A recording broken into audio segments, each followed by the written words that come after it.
San Diego 6 News in the morning. Your station for balanced news. Back and neck problems seem very common, but could the pain you feel actually be caused by your cervical discs? Up next, we'll talk to a doctor from Alvarado Hospital about cervical disc pain. Learn about the new treatment to help people who are struggling with this problem. That's coming up. Many people, including myself, suffer from back and neck pain. Of course, some suffer much greatly than others. There is a treatment, however, that could help alleviate that pain. Joining me now is Dr. Cam Razadeh from Alvarado Hospital. I hope I pronounced your name correctly. We're going to be talking about a new treatment, so welcome to the show. Thank you.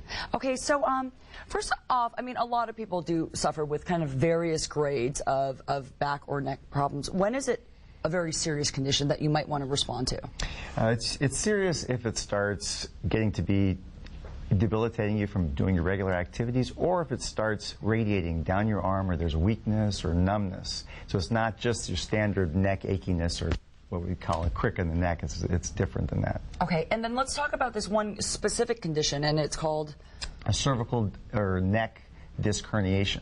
It's when you do develop a disc that then herniates and presses on a nerve, and then that nerve that goes down the arm hurts, and that's what can cause a stabbing, aching, very debilitating pain. Right, and let's talk about this treatment now. So what actually happens? Well, first of all, it's very important to try to, as much as possible, strengthen the neck and do other non-operative methods to try to stabilize the neck before it ever gets to that.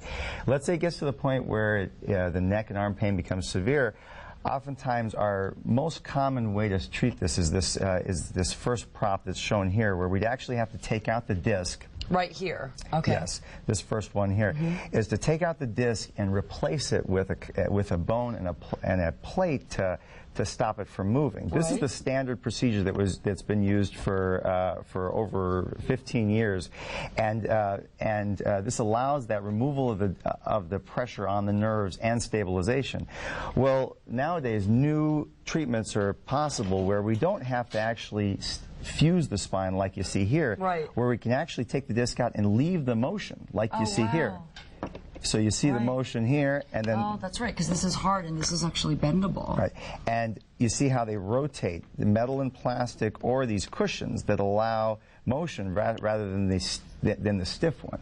So when a disc gets bad enough, removal of the disc can now allow us to actually leave the motion there and take out the problem that's being caused on the nerve. And give me some anecdotes, because I mean, I know I spent some time in Europe, and I was carrying a huge backpack for a good while, and I had some shooting pains down my hands. I think I still suffer from that. So I mean, what have you noticed when people have gone through this procedure? How has that helped them, you know, with their back issues? It's a very successful procedure for neck and arm pain. It's over 95% success rate when it gets to that state. But again, it has to be someone who really is very much debilitating them. I mean, if you're functioning well and you're able to tolerate it and you can do other activities, it's better not to have this procedure. It's only for those who are really to the state where it really impacts their quality of life.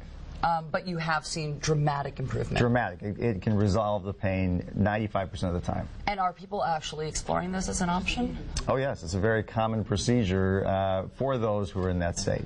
Okay. So again, you know, we're talking about some of, I guess, this the replacement right here, neck pain, which causes tingling or numbness in arms and hands. That it makes you kind of a viable candidate maybe for a procedure like this, which, you know, fusing the discs together is the most common treatment, but that doesn't allow for that mobility, it seems. So the advanced treatment uses artificial neck discs. So it always just is remarkable to me, kind of the progress we make in medicine and all of those kind of fields. So makes our life a little bit longer lasting and more enjoyable to live. So I appreciate you joining us, and I know this is being a procedure that's being offered at Alvarado Hospital. So for more information on this, you can log on to sandiego6.com. But Doctor, thank you very much. Thank you. And we will now go to Greg with some other news. But hey, Greg, you got some back or neck issues. There may be some options.